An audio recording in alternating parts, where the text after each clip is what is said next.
ओशो कहते हैं कि ज़िंदगी में भटकने का भी एक मज़ा है, क्योंकि भटक कर पाने का एक मज़ा है। जिसने खोया नहीं उसे पाने का मज़ा नहीं मिलता। इस ज़िंदगी के विरोधाभास को जो समझ लेगा उसने जीवन का सारा राज समझ लिया। लोग पूछते हैं हम परमात्मा से दूर क्यों हो गए? इसीलिए कि हम पास हो सके। दूर न होएंगे तो पास होने का मज़ा नहीं है। मछली को निकाल लो सागर से, छोड़ दो घाट पर तो तड़पती है। पहली दफ़ा पता चलता है कि सागर में होने का मज़ा क्या था।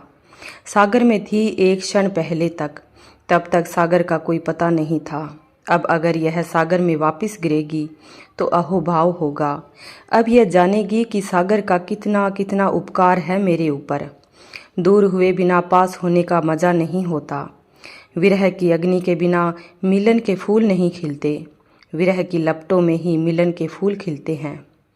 ओशो कहते हैं कि तुमने देखा तूफान आता है, छोटे मोटे दियों को बुझा देता है, और घर में आग लगी हो या जंगल में आग लगी हो तो और लपटों को बढ़ा देता है।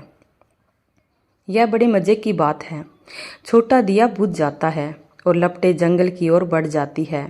तूफान वही था, सब पात्रता के अनुसार है।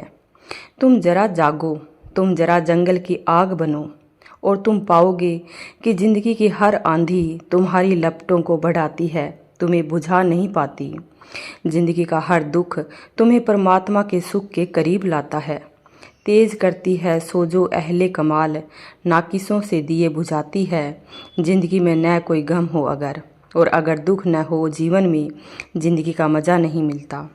ओशो कहते हैं कि तो सुख का अनुभव ही नहीं हो सकेगा अगर जीवन में दुख ना हो।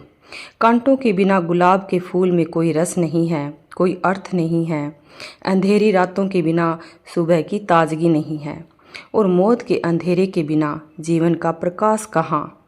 ज़िंदगी में न कोई गम हो अगर, ज़िंदगी का मज़ा नहीं मिलता। राह आसान हो तो रहरों की गुमराही का मज़ा नहीं मिलता। देखो इस तरह से, तब संसार भी परमात्मा के मार्ग पर एक पड़ाव है। फिर संसार परमात्मा का विपरीत नहीं है, विरोध नहीं है, वरन परमात्मा को पाने की ही चेष्टा का एक अनिवार्य अंग है। यह दूरी पास आने की पुकार है, यह दुख जागने की सूचना है।